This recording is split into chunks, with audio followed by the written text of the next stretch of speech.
Welcome, ladies and gentlemen, to another Aust77 StarCraft 2 cast. Today's match is actually fresh off the press. This is from the DreamHack Valencia ISO Open, the second group stage. And it is a best-of-3 series between E.G. Stephano. Feels kind of weird saying that because this account is still from Millennium, and I casted a few replays of his back, and he was on that team. Who is the Blue Zerg at the top left of Ohana, and at the bottom right it is none other than the absolute Gosu Korean Terran Liquid TaeJa.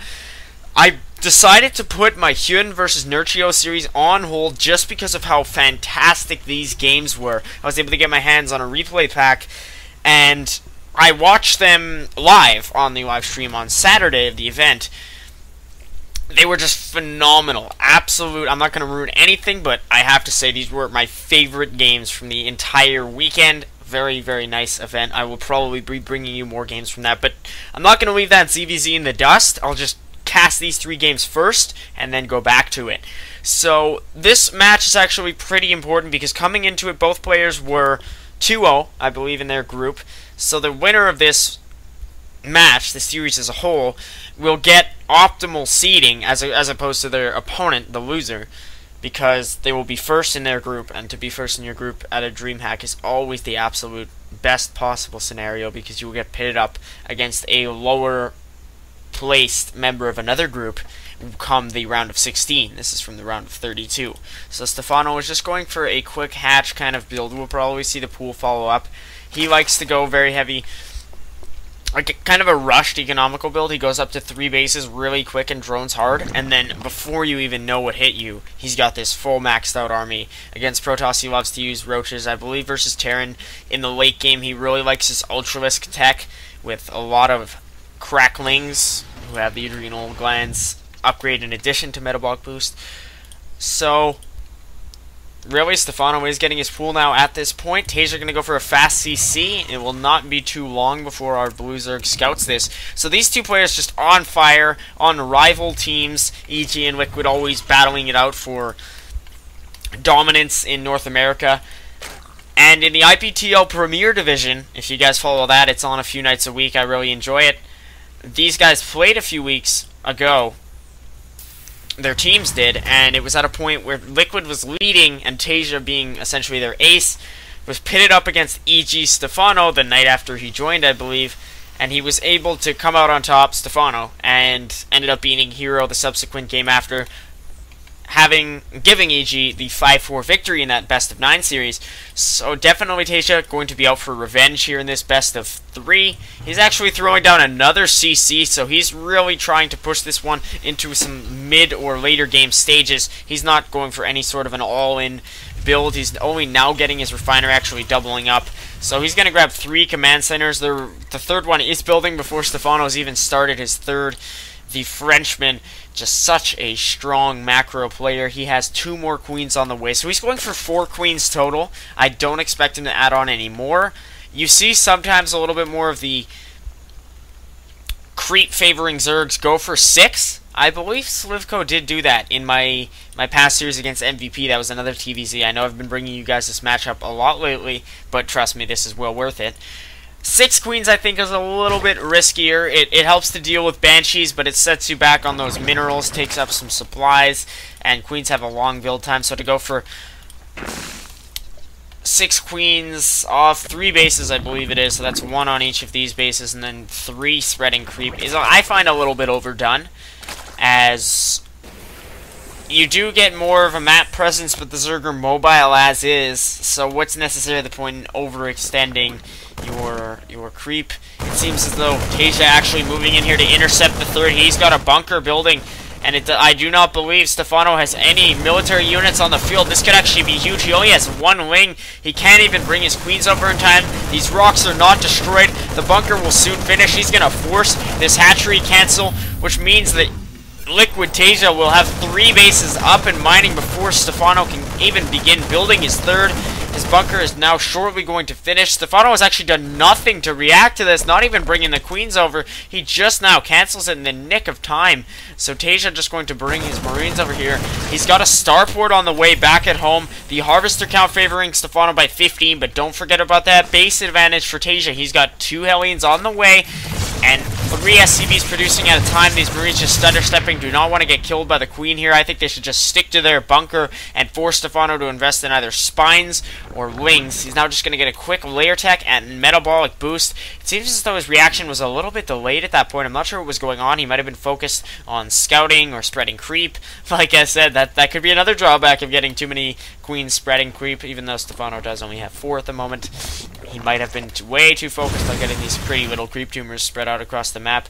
I heard Hellions firing at some location on the map. They're just right here at the Zelnaga watchtower, able to see all the new spawning creep tumors. 18 wings here on the way from Stephano. He desperately needs to get that 30, so he just heads over to the 4th location and safely drops a hatchery. Does TaeJa have any idea of this? No, but he can likely predict it. I don't think he expects Stephano to sit off 2 bases forever. TaeJa still hasn't landed his 3rd orbital, though. He's just leaving it here kind of as a macro CC. So I'm not sure why he would build it and not lift it off right away. Maybe he's just trying to play it safe and focus on a good army count. He's gone for the 1-1-1 Hellion Banshee kind of opener with this nice aggression here at the 3rd. He's able to maybe salvage this bunker in time. He will. The Marines killed off, but definitely a worthy investment for TaeJa. He's able to kill off this queen here, now running into the mineral line. Only 1 drone has been roasted, but the rest are all beautifully lined up. The Hellions kiting wings. Can they get a good shot off? A couple more drones going down there. Can he get any more? No, a full surround there from the wings. Don't think that was exactly the best run from TaeJa. He was able to get 6 drone kills, but the resources lost is favoring his opponent. He's now going to move out here with just 1 Banshee. There are plenty of queens on the field, though. Like I said, one of them did go down, so there are 3 left. That should be enough to deal with this Banshee. Does TaeJa have Cloak? I actually did not check if he was going for it. Oh, I was not able to tell just in the last second. He lifted it off, so let's see if he's actually going to... No, he does not have Cloak, so... That's always a huge pivotal decision to make if you're a Terran player going for Banshees. Do you get Cloak or don't you? It's an expensive upgrade, something like 200 maybe? I know that it's 200 minerals, not sure the exact cost, but I know that it's really an investment and you have to inflict a certain level of punishment on your opponent to justify it. So TaeJa's just playing it safe, playing it smart. He's such a calculated player. His opponent does have a Baneling Nest, pathogen glands for his infestors, and his 1-1 just finished for his Lings. But TaeJa, I always find, is a very, very methodical Korean player. He loves to just consistently avoid overextending himself. Every move of his is wisely made. You seldom see him make a real game-changing mistake like lose a loaded medevac or forget to lift off his CC in time. Just those small mistakes that you see other pros often make. You don't see much out of TaeJa, and he does lose that Banshee, however, so I should be eating my words right now. He just made an avoidable mistake. Will he lose the other Banshee? That could be huge. He's able to pull it out with just 5 health, and this queen is way too slow to be able to catch up to it. He's now going to move in here with a near loaded medevac drop. That is a total of, I believe... He's got 15 Marines, if I am calculating this right. It's very hard to see the total number of slots available when you're scrolling like I am, and the medevacs are moving so fast. Only a few Marines die there, but not too many drones dead. Still a total of 6 workers killed, and Stephano's creep presence just insane right now. Like I said, only 4 queens. He's actually kept it to 3 even. He doesn't have one injecting at his 3rd base. It's at the 4th location, but it came down before this hatch over here, so he definitely needs to make a few more queens. He's going for hive straight away, but I disagree with his not injecting. That's the point of having so many hatcheries, to just have insane production. These Marines well spread out against potential banelings, forced to stim up and then move off of creep. So the tumors here denied by tanks at their extreme borders. A Banshee here going to help kill another. It has not actually been repaired by TaeJa. He should definitely do so. It has 5 health left, and it wouldn't cost him too much to just heal it back up fully, as the OP Terran can do. Burrow and Centrifugal hooks on the way from Stephano. his Banewing speed just about to finish. He's got 2-2 upgrades and Hive, so he's looking very strong. So too is TaeJa, though. He has landed this third base, and he does have another CC about to finish. He's getting his vehicle weapons level 1 and 2-2 for his infantry, so he's going to have a very strong and well upgraded force. Look at that pickup of his Marines to avoid the Zerg swarm. Stephano just kind of dancing them around here. All this one swarm of Lings motionless while the others bumbling about. Adrenal glands on the way. Like I said, Stephano likes to get in the late game. Very essential upgrade to increase your Zergling's attack speed. He's also going to get the Ultra Cavern and start to produce infestors. So I wouldn't really say there's a clear-cut advantage for either player at this point. It's only 14 minutes into the game, however, and both of them nearing maxed out. TaeJa actually going to be able to out-upgrade his opponent unless Stephano gets 3-3 shortly, because his 2-2 is just about to finish. Stephano's 2 Carapace is done, but his 2 melee attacks is not quite yet. He does now actually have some... He only has 2 Queens at this point, so some of them may have been sniped. One of them was just there. Here's a huge Marine move-in. Not too great a fungal there from Stephano. Only 3 Marines died. Well, were injured. And they were just able to snipe that Spine Crawler and pull out in time. Nothing too major.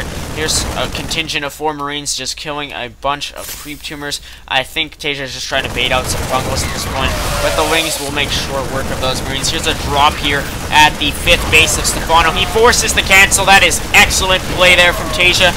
Chitness plating, or chitinous plating, I've heard both, on the way for Stephano's Ultralisks. That gives him that +5 total armor. He does have his 3 armor on the way, and now 3 melee attacks, so his upgrade's still going to be ahead of TaeJa's. However, the Terran does have his vehicle weapons level 2 researching. So, yeah, I actually do not know. I used to think it was chitinous plating, and then I heard Apollo over the course of the weekend say chitinous plating. Let me know what your stance is on that. There is also the Spire from Stephano, so he's obviously going to go for the other final tier unit, the Broodlord, which is always a huge component of late game Zerg armies versus Terran. There's a lift up of just one young lad getting out of there in time. He is in the red health. Let's hope he can get well soon. Now there is a drop again here from TaeJa. Oh, my mouse being a little wonky there. Was not able to force the hatch cancel, but TaeJa's aggression is just relentless, but he never really overextends himself too much. But will he here? The tanks are sieged up, but Baneley's getting huge connections on the Marines. Very well spread out force here from TaeJa. The tank line is overrun. There are 3 Ultralisks just cleaving their way through the Terran army. Stephano is now at a 40 supply lead. He is just relentlessly pushing his opponent back, but he's not going to overextend himself into this planetary fortress, as he is getting dropped now at his 5th base. Will the hatchery die? This is going to be very close. 100 health, and Dwindling it dies just in time. TaeJa now able to pick up. He is playing this phenomenally in terms of aggression. That engage wasn't the best for him, but he has such a strong production power. He's now on 4 bases that he's just able to reproduce so easily. He's getting another starport. His 3-3 now researching.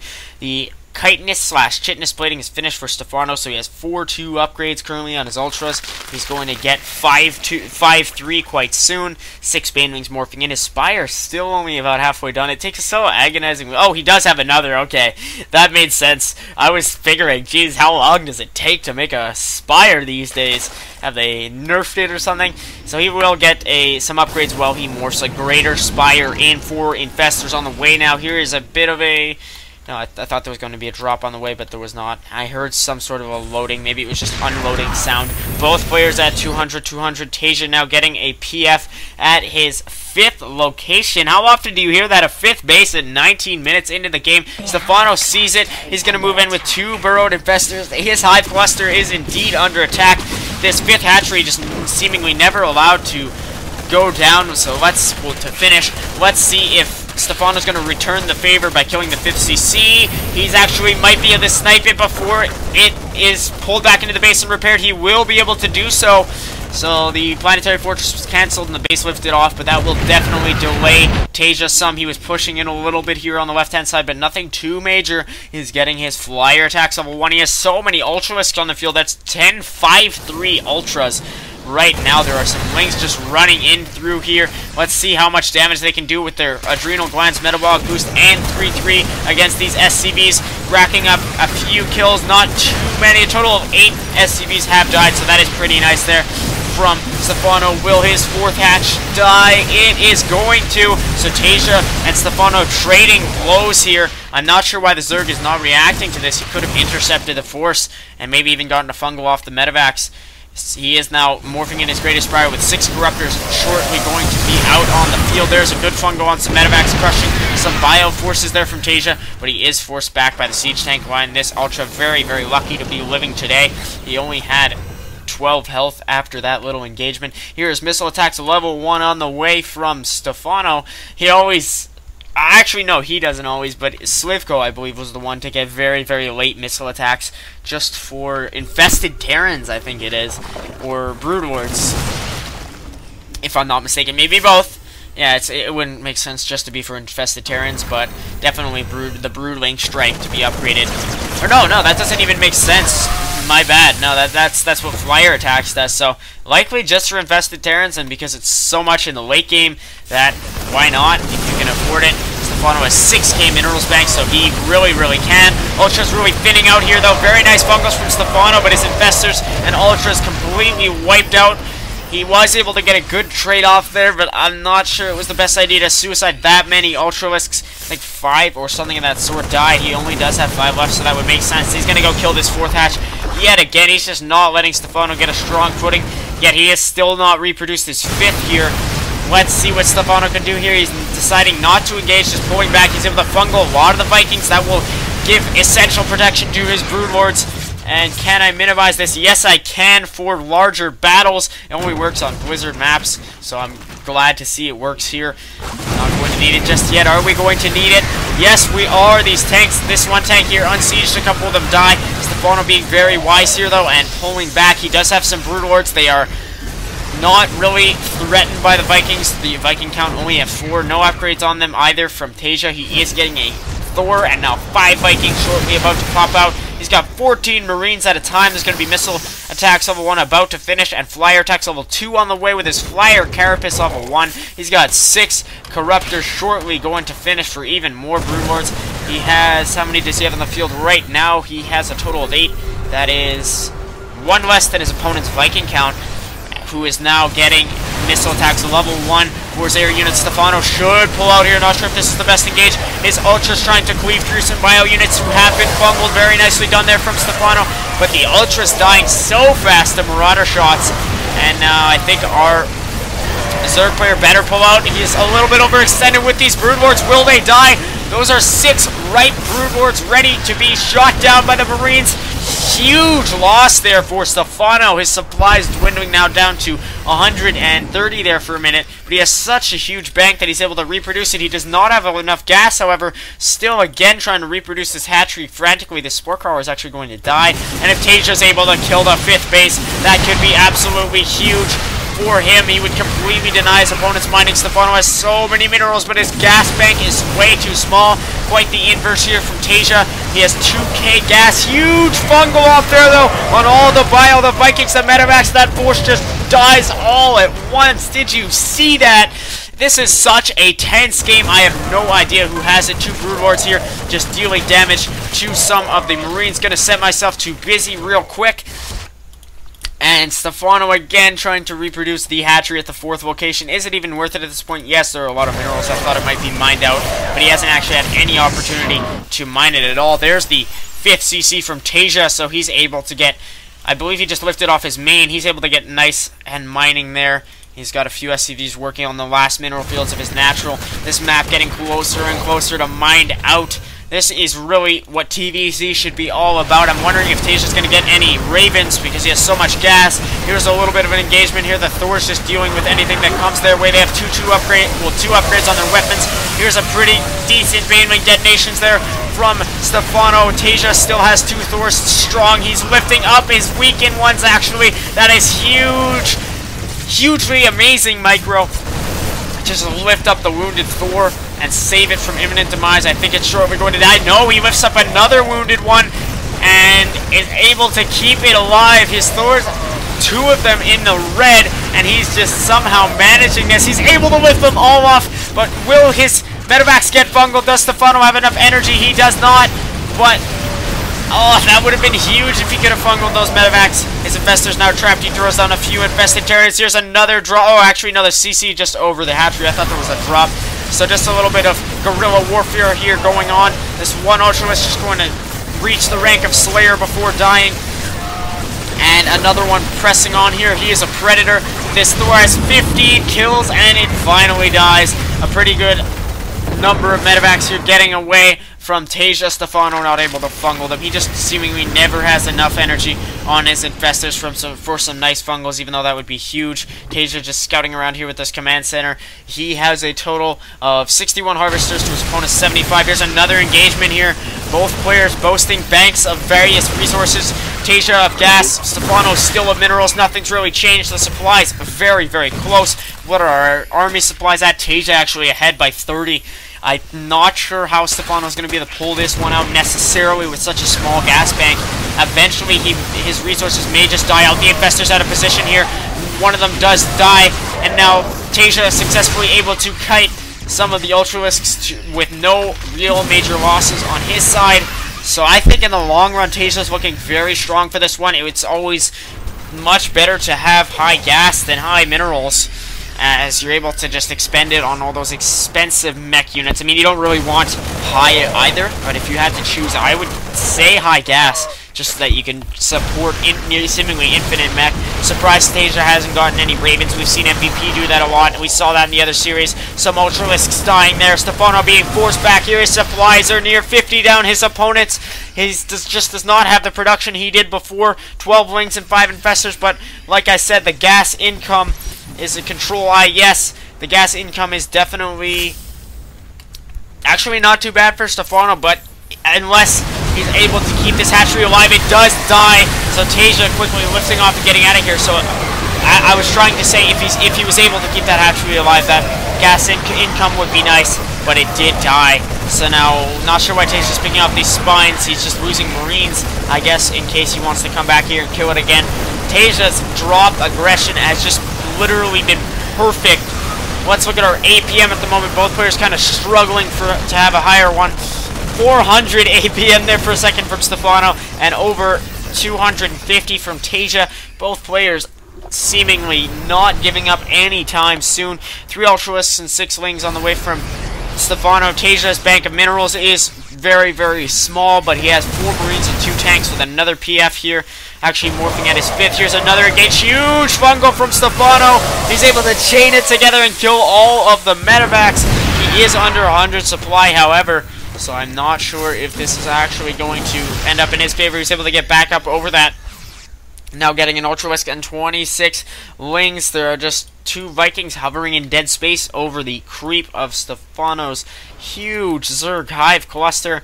I don't even know if it's worth his reproducing this hatchery at this point, because I'm not sure he has the actual defense to hold it off. He may just have to try to kill TaeJa outright, but I'm not even sure if he has the means to do so either. Things looking increasingly grim here for Stephano. He's not going to be able to run in here as a result of this planetary fortress just sniping 4 Lings there. Their ashes becoming one with the soil. The beaches of Ohana, who have been laid host to a number of phenomenal battles in this 32-minute long game. We actually have a Viking following around Stephano's forces, knowing exactly what's going on. I'm not sure if that's exactly the most ideal situation there for a Zerg player. Did I say letting Stephano know everything that's going on? I meant letting TaeJa know, in case you guys didn't understand that. Actually, 10 Banelings morphing now. Very, very shortly they will be on the field. Only 1 Ultralisk, though, and minimal mining at the moment from Stephano. He's able to burrow 3 Banelings, however. TaeJa has no idea of this. Will he be able to get the detonation? No. TaeJa stims over and is coming to snipe this hatchery. He will be able to do so. Cancels just before it finishes. Will he get the detonation? Yes! On a ton of Marines as they were leaving after having sniped the hatch. That is actually a huge mini victory for Stephano. All those little battles that you hear about over the course of a game that will win you the major battle, that's one of those little battles that Stephano needs to keep winning to get back in this game. He's able to kill this PF at the reverse location, at the 5th location. I meant to say that a hatch just died there, so Stephano heading over to the other side location and killing it. I'm making less and less sense as this game goes on. So Stephano producing 16 wings and trying desperately to get this base going. TaeJa very oversaturated at the moment. There are actually still 2 burrowed infestors here. One being a pain with 9 kills. The income tab showing 48 to 44 harvesters for Stephano. So heading into the late game, I think, and we already are deep into the late game, but at this point, I think TaeJa just needs to try to kill Stephano outright. He has the kind of means to do so. A huge force, definitely a greater army supply than his opponent. Stephano just trying to buy time and keep his forces alive enough to get a final club of units to be able to engage his opponent. He wants to pull out here. He does not want to lose any more ultras than necessary. Transfusing there and just pulling back. He's letting TaeJa corner him until he's able to get the absolute climax army and then try to overrun his opponent. That will be his last stand. But from his point of view, things are looking pretty bleak. He's contained by siege tanks with 2-0 upgrades. You actually never see vehicle plating from Terran players. Stephano kind of dodging around at this point. When will he make his final push? The hatchery is again overshadowed by an orbital command. We saw that over here earlier. This has been an absolutely crazy game. Who will come out on top? TaeJa with 193 supply. A burrowed infestor here underneath his forces that could wreak some havoc if Stephano wants to try to steamroll over TaeJa's massive Terran army. Let us see if he's going to do so. One Banewing detonating there. He's just actually running over SCVs because TaeJa's mining from Stephano's 5th location. The drone's not even attacking them. They're just letting them mine.